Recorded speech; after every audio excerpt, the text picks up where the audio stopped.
تو اب قرآن کی حقیقت تو وہ معنی ہے جو اس کے پیچھے ہیں، جو غیر مرئی ہیں، جن کو آنکھوں سے معنی کو نہیں دیکھا جا سکتا، معنی کے اظہار کو دیکھا جائے گا۔ تو وہ اظہار کی ایک صورت ہے تحریر اور ایک صورت ہے عمل۔ جو تحریر ہے اس کو ہم کہتے ہیں قرآن صامت، اور جو عمل ہے اس کو ہم کہتے ہیں قرآن ناطق۔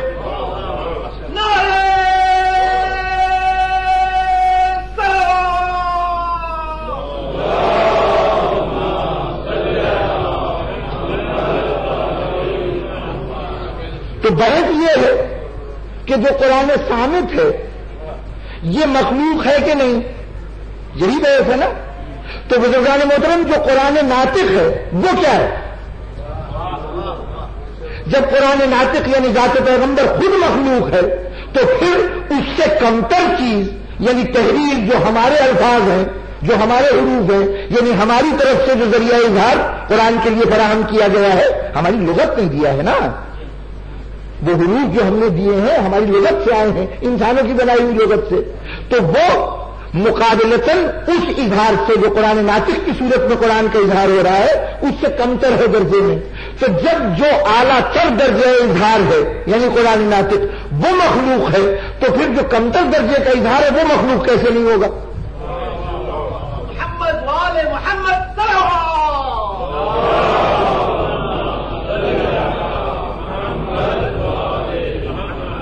تو اب سمجھ لیجیے کہ ہمارے نزدیک قرآن مجید اللہ کی مخلوق ہے، اللہ کی خلق کردہ چیز ہے، وہ اللہ کی طرح قدیم نہیں ہے۔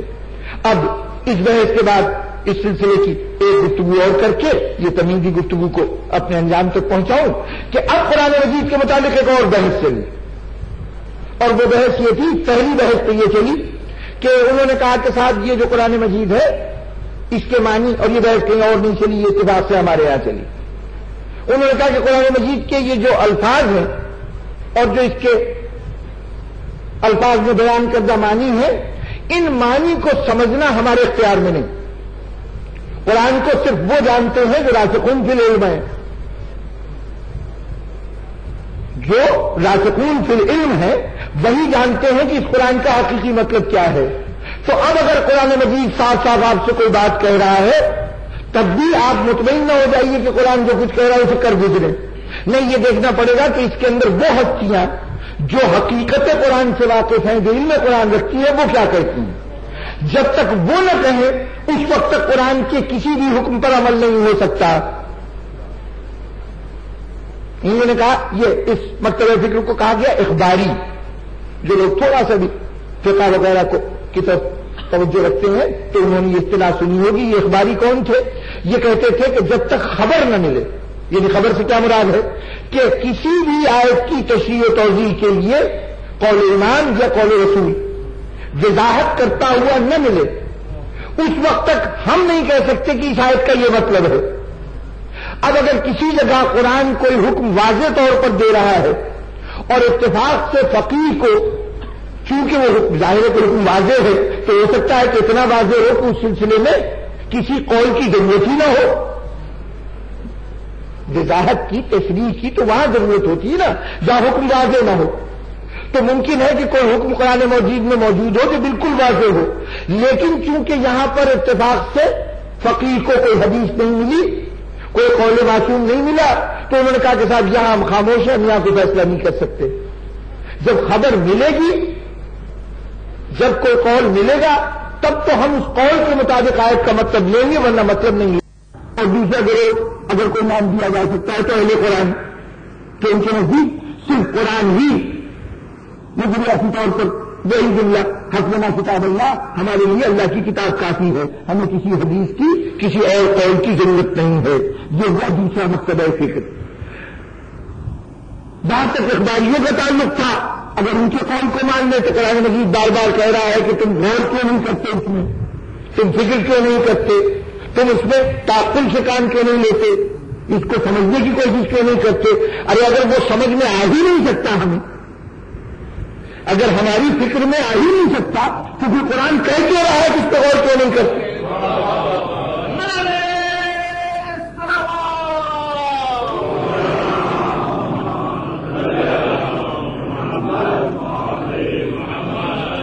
اور پھر قرآن مجید بہت واضح طور پر کہہ رہا ہے، کبھی کہتا ہے کہ ھدی للمتقین، یہ ہدایت دیتی ہے متقین کو، کبھی کہتا ہے ھدی للناس، یہ ہدایت دیتی ہے انسانوں کو۔ تو اب جب وہ قرآن مجید کی یہ صلاحیت ہے کہ متقین کو ہدایت دے سکتا ہے، لوگوں کو ہدایت دے سکتا ہے، تو اب کم سے کم جب ہم معصوم نہیں ہیں، اور قرآن کہہ رہا ہے کہ غیر معصوم اگر متقی ہو، بلکہ اگر صرف انسان ہو تب بھی اس کی ہدایت کر سکتا ہے، تو اب اس کا مطلب یہ ہے کہ اب قرآن مجید کی ہدایت کے لیے اب یہ کوئی الجھن نہ پیدا ہو جائے کہ کہیں میں اس عقیدے کی نفی کر رہا ہوں تو اس کا مطلب یہ ہے کہ میں حدیث کی نفی کر رہا ہوں یا علماء کے اقوال کی نفی کر رہا ہوں۔ میں اس بات کی نفی کر رہا ہوں، اور میں کیا ہوں اور میری نفی کیا ہے، یعنی ہمارے علماء نے جس چیز کے خلاف محاذ بنایا وہ یہ تھا کہ یہ نہ کہو کہ قرآن مجید کو اپنے طور پر بالکل سمجھا نہیں جا سکتا، جو قرآن مجید کے ظواہر ہیں۔ ایک بحث آپ کو جب بھی تفسیر کی کوئی کتاب اٹھائیں گے اپنے یہاں کے علماء کی، تو اس میں ایک بحث آئے گی کہ قرآن کے ظواہر پر ایمان لانا، جو چیزیں بالکل صاف لفظوں میں قرآن مجید نے بیان کی ہے، اس کے لیے کوئی اور سند ہو یا نہ ہو، اس ظاہر پر ایمان لانا اور اس کے تحت عمل کرنا ہمارے علماء کا طریقہ رہا ہے، اور یہی وہ ہدایت ہے کہ جو متقی حاصل کر سکتا ہے، یہی وہ ہدایت ہے جو انسان حاصل کر سکتا ہے، اپنی اپنی سطح ہے اس کے مطابق۔ اب جس قرآن مجید کی 7 تفسیریں ہیں، یہ بھی قول ملے کہ قرآن مجید کے 70 باتیں ہیں، یعنی ایک مطلب آپ کو نظر آیا، اگر اور غور کیجیے گا تو ایک اور مطلب نظر آئے گا، اور غور کیجیے گا اور مطلب نظر آئے گا، کہ یہ جو تہ در تہ مطالب کا ذخیرہ جمع کر دیا گیا ہے قرآن مجید میں، ظاہر ہے کہ یہ تمام انسان یہ نہیں کہہ سکتے کہ وہ پورے قرآن کو مکمل طور پہ سمجھتے ہیں، لیکن حد استطاعت جتنی توفیق ہو اتنا قرآن سمجھا جا سکتا ہے۔ کوئی پیاسی چیونٹی اگر دریا کے کنارے پہنچے تو وہ ظاہر ہے کہ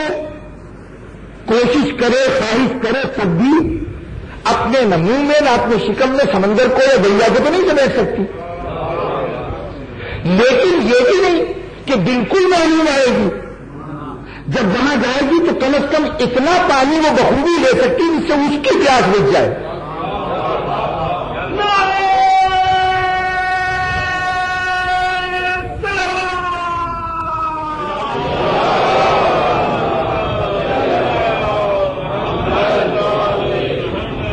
تو قرآن مجید مانگی و مطالب کا سمندر ہے، لیکن اب اس کا یہ مطلب نہیں کہ چونکہ ہم اتنے چھوٹے ہیں کہ قرآن مجید کو مکمل نہیں سمجھ سکتے تو اس کا یہ نتیجہ نکالے کہ ہم بالکل نہیں سمجھ سکتے، نہیں، بحر قرآن کے کنارے آئے تو صحیح اس نیت سے کہ جتنا ظرف ہے اتنا تو ہم اٹھا ہی لیں گے۔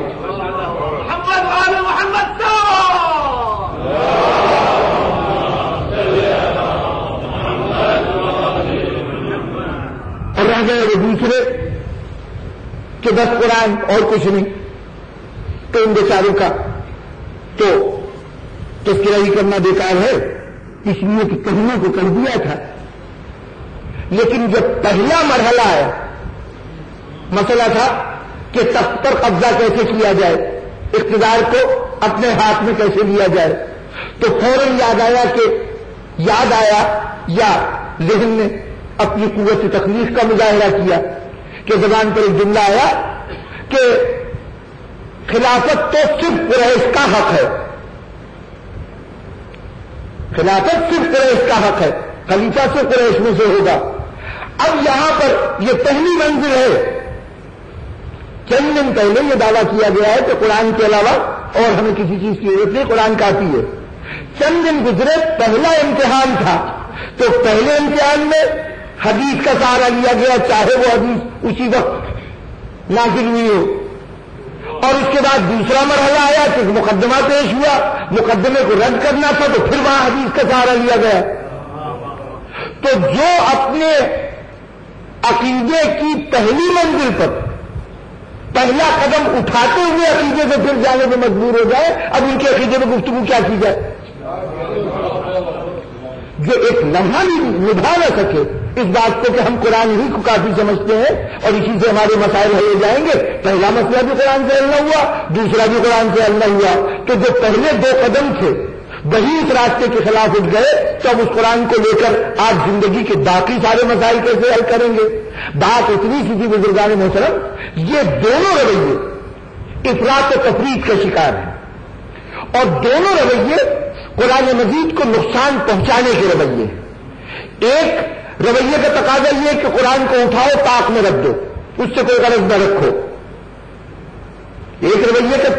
انداز فکر یہ ہے کہ اس کو اٹھاؤ قرآن میں طاق میں رکھ دو, اس سے کوئی فائدہ نہیں ہے, اس میں ظاہر یہ تو سمجھ میں آ ہی نہیں سکتا, تو اس کو دیکھنے کی کیا ضرورت ہے؟ جب جس ذریعے سے سمجھ میں آ سکتا ہے وہ اس پہ توجہ دیتے رہو, اس کی طرف دھیان نہ دینا.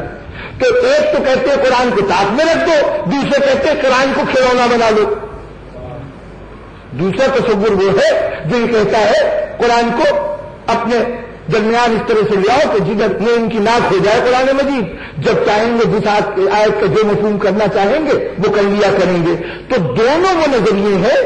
کہ جو 2 انتہاؤں پہ لے جاتے ہیں, جبکہ اسلام بنیادی طور پر اعتدال کا نام ہے. اور اسی اعتدال کی وضاحت میں نے کی کہ نہ احکام شریعت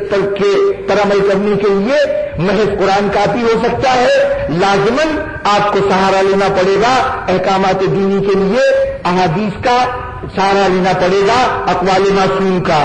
اور اس کا یہ مطلب بھی نہیں ہے کہ بغیر اقوال معصوم کے آپ قرآن مجید کو بالکل یہ سمجھ لیں کہ ہمارے لیے بیکار ہے. نہیں, قرآن مجید آپ کو علم بھی فراہم کرے گا, آپ کو ہدایت بھی فراہم کرے گا. اور جیسے یعنی وہ قرآن جو کبھی کہتا ہے کہ متقین کے لیے ہدایت ہے اور کبھی کہتا ہے انسانوں کے لیے ہدایت ہے, تو جب انسانوں کے لیے ہدایت ہے تو پھر متقین کے لیے الگ کیوں؟ متقین کو الگ کیوں کیا گیا؟ تو بات یہی ہے کہ ہماری طرف سے فیض جاری ہے, لیکن یہ فیض ہر شخص اپنے ضرب کے مطابق اٹھاتا ہے. یہ مقدار فیض کے حوالے سے نہیں. متقی ہوگا تو اپنی پوری زندگی کے نظام کو اسی قرآن مجید سے فیض حاصل کر کے بنا لے گا, سنوار لے گا. اور اگر صرف ایک عام انسان ہے تو وہ کم از کم متقی ہونے کے راستے پر قدم رکھ سکے گا, اتنا قرآن ہدایت کر دے گا. محمد وآل محمد صلوات.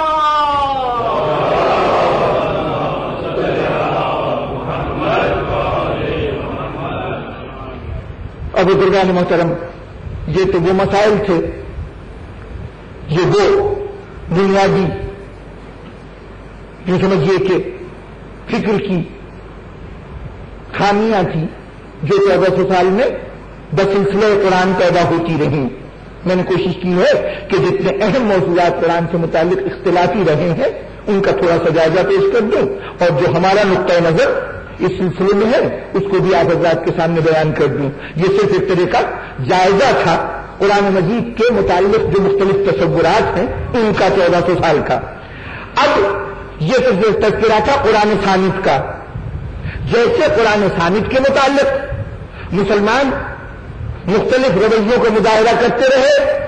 اور جتنے منفی رویے تھے ان کا تقاضا صرف یہ تھا کہ قرآن مجید کے وجود کو ایک عضو معطل بنا دیا جائے, بیکار چیز بنا دیا جائے یا اپنا اعلی کار بنا لیا جائے. یعنی کچھ لوگ یا تو قرآن کو نظر انداز کرنا چاہتے تھے یا قرآن کا استحصال کرنا چاہتے تھے, قرآن کو اپنے اغراض کے لیے استعمال کرنا چاہتے تھے. بالکل وہی صورتحال جو قرآن ثانوی کے ساتھ پیش آئی, وہی صورتحال قرآن ناطق کے ساتھ پیش آئی. امت کا وتیرہ یہی رہا, کچھ نے یہ چاہا کہ کسی صورت سے یہ جو قرآن ناطق ہے ان کو اس طرح سے ہاتھ میں لے لیا جائے کہ جو وہ کہیں اس کی تائید یہ کریں. اور دوسرا رویہ یہ تھا کہ ملت ان سے بالکل بے خبر ہو جائے, ان کی طرف سے آنکھیں بند کر لے. اور میں سمجھتا ہوں کہ کربلا ان دونوں کوششوں کے مظاہرے کی منزل ہے.